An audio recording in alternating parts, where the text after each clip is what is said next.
আসসালামু আলাইকুম রাহমাতুল্লাহ। সম্মানিত দিনী ভাই ও বোনেরা, আজকের এই গুরুত্বপূর্ণ ভিডিওটি যে যেখান থেকে দেখছেন এবং শুনছেন সবাইকেই আন্তরিক মোবারকবাদ। আজ আমি আপনাদেরকে সহজ এবং ফজিলতময়, বরকতময়, গুরুত্বপূর্ণ একটি বিপদ মুক্তির দোয়া আমল শিখায়া দেব। আপনারা যদি আমার কথা মতো সঠিকভাবে সঠিক সময়ে এই দোয়াটি মাত্র 40 বার পড়তে পারেন, আল্লাহ সুবহানাহু ওয়া তাআলা এই ক্ষুদ্রতম আমলের ওসিলায় কঠিন কঠিন বিপদ থেকে আপনাকে হেফাজত করবেন ইনশাআল্লাহ। বিস্তারিত জানার জন্য আর এই সহজ বিপদ মুক্তির দোয়া আমল শেখার জন্য সম্পূর্ণ ভিডিওটি দেখার অনুরোধ থাকবে। সম্মানিত দিনী ভাই ও বোনেরা, প্রতিদিন ইসলামিক নতুন নতুন ভিডিও পেতে আমাদের চ্যানেলটি সাবস্ক্রাইব করার অনুরোধ থাকবে। এই আমলটা কখন কিভাবে করবেন পরামর্শ থাকবে। ফজরের নামাজের পরে এই আমলটা করে নেওয়ার চেষ্টা করবেন। ধরে নিন আমি এই মুহূর্তে আপনাদের সামনে ফজরের নামাজ আদায় করে যায় নামাজের পার্টিতে বসে আছি। এমত অবস্থায় এই আমলটা আমি আপনাদেরকে এখন করে দেখাচ্ছি। সর্বপ্রথমে আমাদের কাজ হচ্ছে 3 বার ইস্তিগফার পাঠ করা।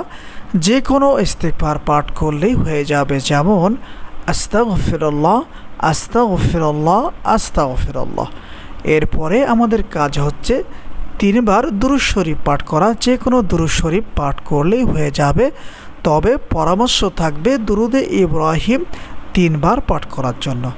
যখন 3 বার ইস্তিগফার, 3 বার দুরূদ শরীফ পাঠ করা হয়ে যাবে, এবার আমাদেরকে এই ছোট্ট দোয়াটি পড়তে হবে। দোয়াটি হচ্ছে লা হাওলা ওয়ালা কুওয়াতা ইল্লা বিল্লাহ, লা হাওলা ওয়ালা কুওয়াতা ইল্লা বিল্লাহ, লা হাওলা ওয়ালা কুওয়াতা ইল্লা বিল্লাহ।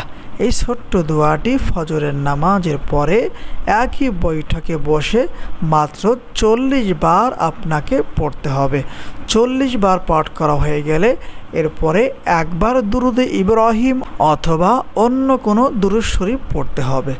সম্মানিত দিনী ভাই ও বোনেরা, আপনারা যদি নিয়মিত প্রতিদিন ফজরের নামাজের পরে এই ছোট্ট দোয়াটি মাত্র 40 বার পড়তে পারেন, এরপরে আল্লাহ সুবহানাহু ওয়া তাআলার কাছে দোয়া মোনাজাত করতে পারেন, আল্লাহ সুবহানাহু ওয়া তাআলা আপনাদের যে কোনো বিপদ আপদ দূর করে দিবেন ইনশাআল্লাহ। যখনই দেখবেন কোনো মুসিবত, কোনো বিপদে আপদে বালা মুসিবতে পড়ে গেছেন, এই আমলটা বেশি বেশি করার চেষ্টা করবেন। আল্লাহ সুবহানাহু ওয়া তাআলা আপনাকে গায়েবীভাবে সকল প্রকার বিপদ আপদ বালা মুসিবত থেকে রক্ষা করবেন ইনশাআল্লাহ। আসসালামু আলাইকুম ওয়া রাহমাতুল্লাহ।